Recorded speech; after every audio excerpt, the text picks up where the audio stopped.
Subscribe now and press the bell icon. Never miss an update.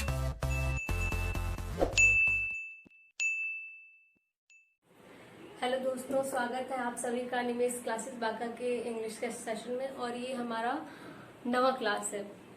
तो दोस्तों, जैसा कि आप पिछली क्लास में आपने पढ़ा टेंस के बाकी सारे पार्ट्स के बारे में, हमने पिछली क्लास में जो खत्म किया था वो फ्यूचर इंडेफिनिट के शैल विल के जो यूजेस थे उस पे जाकर के हमने उसे खत्म किया था।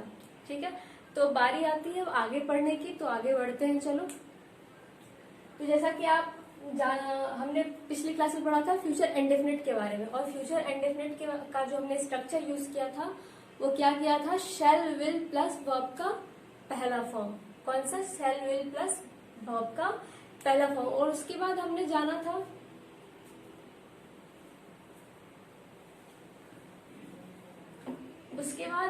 था कि शैल विल का जो, जैसे कि हमने बताया था कि शैल विल के बीच में एक बहुत ही पतली सी लाइन होती है, जो एक फिक्स होता है, एक नॉन फिक्स्ड होता है।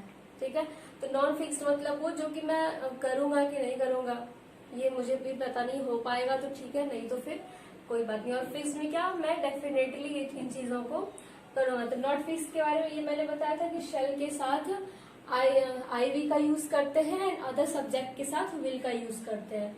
ये नॉट फिक्स में होता है। और इसके साथ जो इसका जो दो फॉर्म जिसपे हम इसका यूज करते हैं, पहला होता है ओपिनियन और इंटेंशन का, और दूसरा होता है फ्यूचर एक्शन का। इसका भी एग्जाम्पल दे करके हमने बताया था आप सबको। उसके बाद बारी आती है फिक्स्ड की। किसकी बारी आती है? फिक्स्ड की। और इसमें जो है आई वी के साथ हमने बस थोड़ा सा चेंजेस क्या किए थे हमने इसमें, कि शेल के साथ अदर सब्जेक्ट का यूज किया था और विल के साथ आई वी का। और इसको भी हमने कितने सारे पार्ट्स में डिवाइड किए थे, कुल 4 पार्ट में थे। पहला था डिटर्मिनेशन। क्या था? डिटर्मिनेशन। दूसरा थ्रेट, तीसरा प्रॉमिस, उसके बाद ऑफिशियल इंस्ट्रक्शन। क्या क्या था?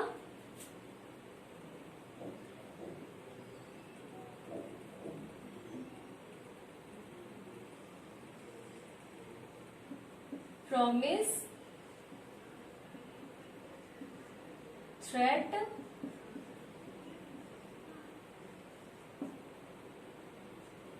डिटर्मिनेशन,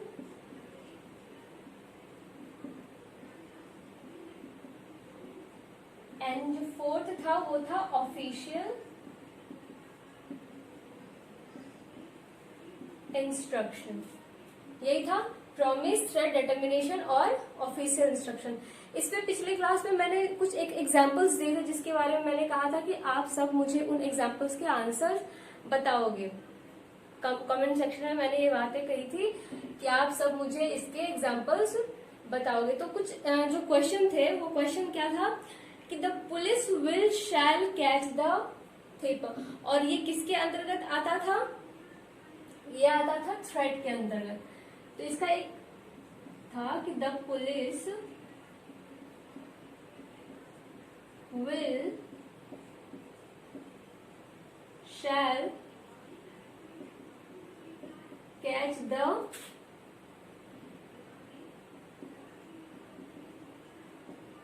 और इसके एग्जाम्पल मैंने बताए थे कि इसके आप आंसर्स मुझे दोगे। तो मैं अभी इसके आंसर बता देती हूँ आपको कि क्या होंगे इससे। हमने कहा था कि स्ट्रॉन्ग पॉसिबिलिटी मतलब विल पावर, डिटर्मिनेशन, इन सब चीज में हम आई वी के साथ विल का यूज करते हैं, एंड अदर सब्जेक्ट के साथ किसका यूज करते हैं? शेल का यूज करते हैं। तो क्या यहाँ पे आई वी दिया हुआ है? नहीं दिया हुआ है। बोलो, इधर आई वी जब नहीं दिया हुआ है तो क्या दिया हुआ है? Other subject. पुलिस है, पुलिस क्या है? अदर सब्जेक्ट है। तो उसके साथ हम क्या यूज करेंगे? शैल यूज करेंगे। ये वी जो है विल का यूज नहीं होगा। तो यहाँ पे क्या होगा? The police shall catch the thief. Okay, the next था क्या? नेक्स्ट क्या था? Official instruction. ऑफिशियल इंस्ट्रक्शन के बारे में बता चलो, हमारे पेपर्स, हमारे जो एडमिट कार्ड होता है जब हम एंटर कर रहे होते हैं एग्जाम हॉल में, तो वहां पे जो एडमिट कार्ड होता है वहां पे एक चीज लिखा होता है कि no candidate will shall bring his her phone. क्या लिखा होता है? नो कैंडिडेट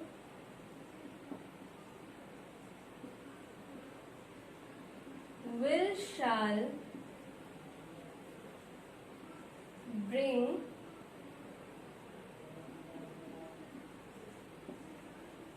his her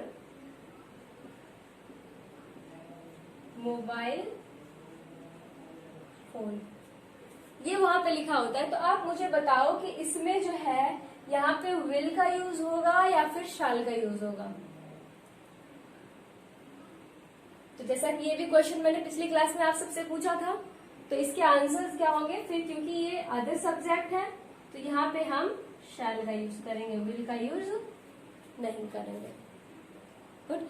चलो, ये तो बारी आ गई फिक्स्ड की, नॉन फिक्स्ड की, कि हम लोग शैल और विल में एक छोटा सा जो फर्क होता है जो हम यूज करते हैं, करने में हमारे काम आता है, तो वो ये था।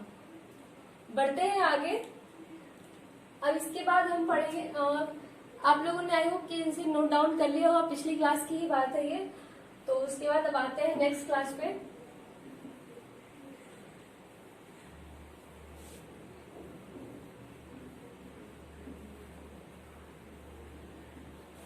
बारी आती है किसकी? तो फ्यूचर कॉन्टिन्यूअस टेंस की।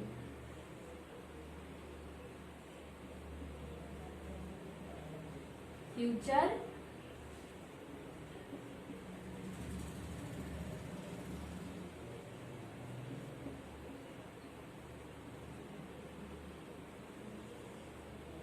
फ्यूचर कॉन्टिन्यूअस टेंस की। और फ्यूचर कॉन्टिन्यूअस टेंस को हम क्या कहते हैं? The work that will be happening in future. वह कार्य जो भविष्य में हो रहा होगा उसे फ्यूचर कॉन्टिन्यूअस टेंस के श्रेणी में लाते हैं। तो दोस्तों, इसका डेफिनेशन क्या बताया हमने? Work that will be happening in future called future continuous noun. एक बार मेरे साथ लिखें इसे। work that will be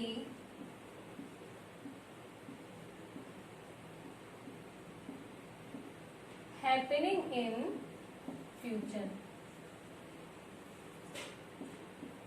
वह काम जो भविष्य में हो रहा होगा फ्यूचर कॉन्टिन्यूअस नाउन के अंतर्गत आएगा। ठीक है। और इसका स्ट्रक्चर होगा subject plus shall will plus be plus V1 का ING form plus object.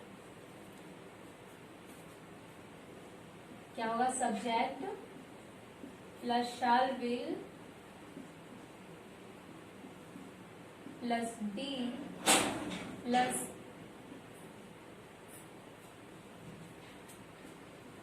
V1 का ING फॉर्म प्लस ऑब्जेक्ट। देखो, कोई भी सेंटेंस बनाने के लिए हमें हेल्पिंग वर्ब की जरूरत होती थी। इसके पहले हमने बी का जो है फॉर्म, बी को एक प्राइमरी, क्योंकि बी एक प्राइमरी वर्ब के तौर पे हमने यूज किया है यहाँ पे। और कौन से 3 प्राइमरी वर्ब बताए थे हमने? Do, be and have. तो इसमें क्योंकि कंटिन्यूअस टेंस है, तो कंटिन्यूअस टेंस के लिए हम लोगों ने पहले क्या यूज किया था? इज MR का यूज किया था। ठीक है। पास्ट के लिए वाज वर का यूज किया था। तो उसी तरह बात आती है किसकी? क्योंकि ये फ्यूचर कॉन्टिन्यूअस टेंस का है, तो यहाँ पे हमें यहाँ प्राइमरी वर्ब कौन सा? बी का यूज करना पड़ेगा। और ग्रामेटिकली इस वर्ब को, इस प्राइमरी वर्ब को हम क्या कहते हैं? इस प्राइमरी वर्ब को कहते हैं हम पार्टिकल। क्या कहते हैं? पार्टिकल कहते हैं। और इस तरह से ये स्ट्रक्चर बना, क्या बना? Subject plus shall will plus be plus V1 का ING फॉर्म और उसके साथ ऑब्जेक्ट। ठीक है। पार्टिकल जो होता है, सबसे पहले आपको ये समझना चाहिए कि पार्टिकल जो है, ये पार्टिकल, ये हमेशा मेन वर्ब के पहले आता है। मेन वर्ब के पहले आता है। इन चीजों का हमेशा ध्यान रखना है कि पार्टिकल हमेशा मेन वर्ब के पहले आता है, और जब इसमें अगर हम नेगेटिव बनाएंगे, जब इस सेंटेंस का, जब इस स्ट्रक्चर को हम नेगेटिव के तौर पे ले जाएंगे, तो जो नॉट होगा वो कहाँ यूज होगा, जरा हमें बताएं कहाँ यूज होगा। तो वो नॉट जो है हमेशा इस शैल विल और इस पार्टिकल के बीच में होगा। समझ में आ रही है? कहाँ यूज होगा? इस विल और इस पार्टिकल के बीच में होगा। तो उसका भी एक स्ट्रक्चर, देखो स्ट्रक्चर आपको पता है तो आपको आपसे कोई ना कोई सेंटेंस बन ही जाएगा, और अगर आपको सेंटेंस पता है तो उससे स्ट्रक्चर भी बन जाएगा। ठीक है, तो अब बारी आती है कि नेगेटिव पे, क्योंकि ये पॉजिटिव सेंटेंस है। अब बारी आती है नेगेटिव की। नेगेटिव बनाने के लिए हमने जैसे क्या बताया कि सब्जेक्ट का यूज करेंगे पहले, उसके बाद शैल विल का, उसके बाद फिर क्या, अभी क्या बताया, हमेशा पार्टिकल यानी प्राइमरी वर्ब के पहले नॉट का यूज होगा। Not plus be plus B1 का ING फॉर्म, और उसके बाद ऑब्जेक्ट। ठीक है, अगर अभी जैसे कि अभी हमने पॉजिटिव बनाया फिर नेगेटिव में बनाया, अगर हम इसी सेंटेंस का अगर हम ओपन एंड क्लोज एंडेड बनाएंगे तो क्लोज एंडेड में हमारा क्या स्ट्रक्चर होगा? तो क्लोज एंडेड में होगा हमारा structure will shall plus subject plus be plus B1 का ING form plus object. Close ended, close ended के बारे में पता है किसे कहते हैं हमें, जिसमें यस और नो में हमें रिप्लाई करना होता है। तो इसका स्ट्रक्चर क्या होगा? Will shell and shall will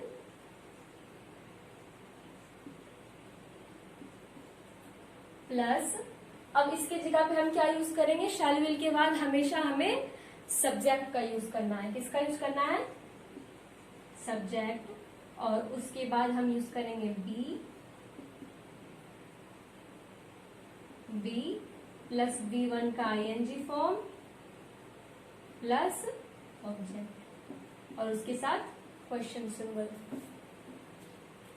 ध्यान रहे क्या यूज किया? शैल विल, उसके बाद सब्जेक्ट, फिर फिर B1 का ING form and then object. और आपको पता है बी क्या है? एक प्राइमरी वर्ब है, और इसे हम ग्रामेटिकली जो हम यूज कर रहे हैं उसे क्या कहते हैं? हम पार्टिकल। ठीक है गाइस, प्लीज यहां तक आप पहले नोट डाउन करें, फिर उसके बाद हम आगे बढ़ेंगे।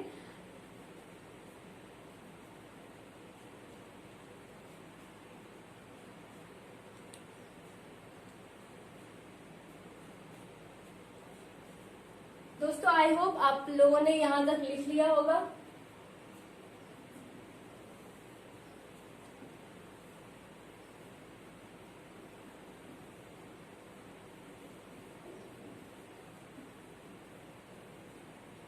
दोस्तों आप सब जान रहे हैं कि अभी हम जो है अब टेंस के अंतिम पड़ाव में है, क्योंकि उसके बाद परफेक्ट खत्म होगा, देन उसके बाद जो हमारा बचा हुआ है present perfect continuous, past perfect continuous और future continuous, future perfect continuous, ये एक 3 बस बचा रहेगा। और उसके बाद अभी हम जैसे कि अभी फ्यूचर इंडेफिनिट खत्म किया हमने, उसके बाद फ्यूचर कंटिन्यूअस खत्म किया। अब क्या बारी आती है किसकी? अब आती है फ्यूचर परफेक्ट की। किसकी बारी आती है?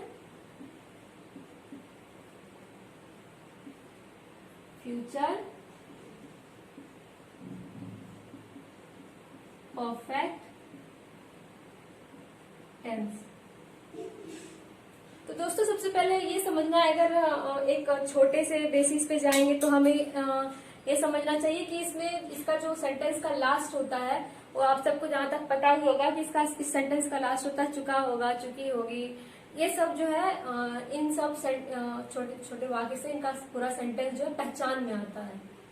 ठीक है, और इस फ्यूचर परफेक्ट टेंस का जो डेफिनेशन होगा वो होगा work to be finished in future, मतलब वह कार्य जो भविष्य में खत्म हो चुका होगा उसे फ्यूचर परफेक्ट टेंस कहते हैं। क्या कहा हमने?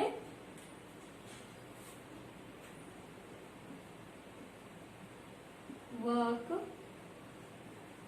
टू बी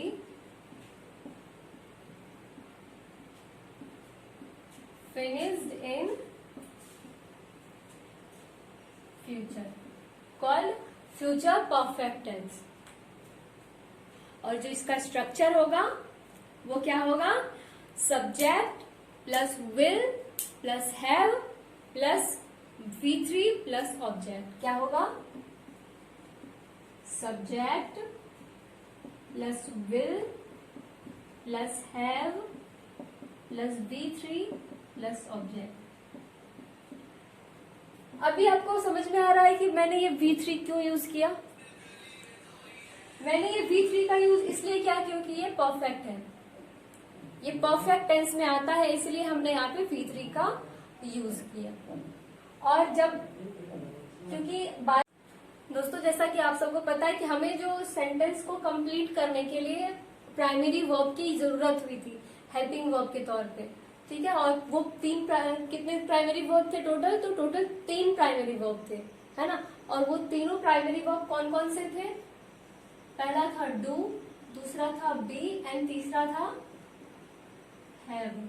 और इन तीनों प्राइमरी वर्ब की जो फॉर्म्स थे उनका हमने कहाँ यूज किया था, डू का किया था हमने इंडेफिनिट में, बी का किया था किसमें, कॉन्टिन्यूअस में, और हैव का किया था किसमें, परफेक्ट टेंस में। तो बात आती है किसकी, फ्यूचर परफेक्ट टेंस की।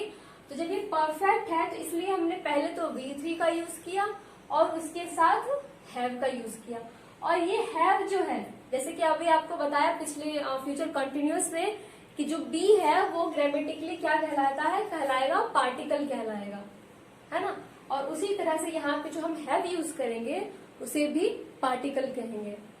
और पार्टिकल कहाँ यूज हुआ देख लो, और फिर क्यों, मेन वर्ब के जस्ट पहले, है ना, यूज हुआ। अब जब इसका स्ट्रक्चर बन गया कि subject plus will plus have plus V3 plus object, तो हमें ये जानना है कि सब्जेक्ट चाहे कोई भी हो, चाहे वो आई भी हो या other subject like he she it any name, उन सब के साथ हम विल और हैव का यूज करेंगे। ये नहीं कि मतलब कोई नाम है या सिंगुलर सब्जेक्ट है उसके साथ हैज का यूज करेंगे, जो बाकी जो है हम अभी तक करते आ रहे थे। तो थोड़ा सा कंफ्यूजन हो, जैसे कि कंफ्यूजन हमारा बना रहता है कि जब नॉर्मली शुरू से अंत तक जो है हम यूज करते जा रहे हैं अदर सब्जेक्ट के साथ हैज का, है ना। तो यहाँ पे हमें क्या करना है, अदर सब्जेक्ट के साथ भी हैव का यूज करना है और उसके साथ साथ विल का, ठीक है। तो इसका जो एक छोटा सा एग्जाम्पल हम ले सकते हैं कि you will have finished your syllabus by this time next year. क्या लिखा, क्या बताया हमने कि आप जो है अपना सिलेबस अगले साल तक खत्म कर चुके होंगे, है ना। और इसको क्या हमने लिखा कि you will have finished your syllabus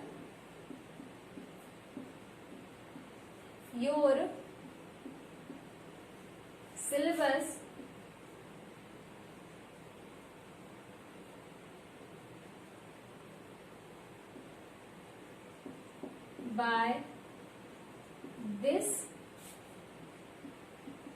time next year। क्या लिखा, you will have finished your syllabus by this time next year, ठीक है। मतलब आप अगले साल तक अपने पूरे सिलेबस को खत्म कर चुके होंगे, ठीक है। अभी आपको ये चीज जानना है कि अगर जहां पे तक का यूज होगा, मतलब जैसे कि एक सेंटेंस लिखते हैं कि हम मेरे स्टेशन पहुंचने से पहले ट्रेन खुल चुकी थी, ठीक है। या फिर तक का जहां से यूज होता है वहां पे हम तक के लिए बाय का यूज करते हैं और पहले के लिए तो आपको पता ही है इसका बिफोर का यूज करते हैं।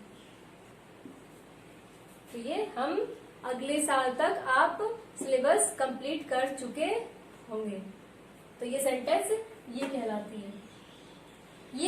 पॉजिटिव में। किसमें? पॉजिटिव का स्ट्रक्चर। अब अगर हम इसको नेगेटिव का स्ट्रक्चर बनाएंगे तो नेगेटिव का स्ट्रक्चर हम क्या करेंगे?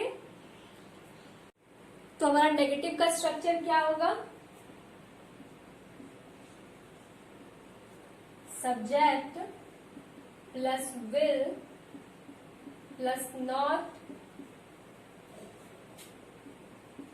Plus have plus V3 plus I plus object. ये हमारा नेगेटिव का स्ट्रक्चर होता है। क्या हो जाएगा? सब्जेक्ट पहले यूज करेंगे, देन विल यूज करेंगे, और नॉट का यूज क्या बताया था? पार्टिकल के पहले। तो पार्टिकल के पहले नॉट का यूज हो गया, और पार्टिकल का यूज कहाँ? तो मेन वर्ब के पहले। मेन वर्ब के पहले पार्टिकल, और पार्टिकल के पहले नॉट का यूज। तो ये हमारा हो गया पॉजिटिव, ये हो गया नेगेटिव। और क्लोज एंडेड का जब हम लिखेंगे,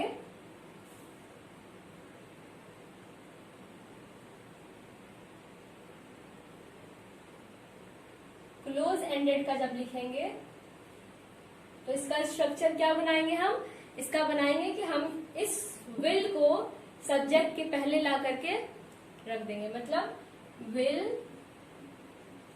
plus subject plus have plus V3 plus object. ये हमारा क्लोज एंडेड का स्ट्रक्चर बनेगा। पॉजिटिव का ये, नेगेटिव का ये, एंड क्लोज एंडेड का ये।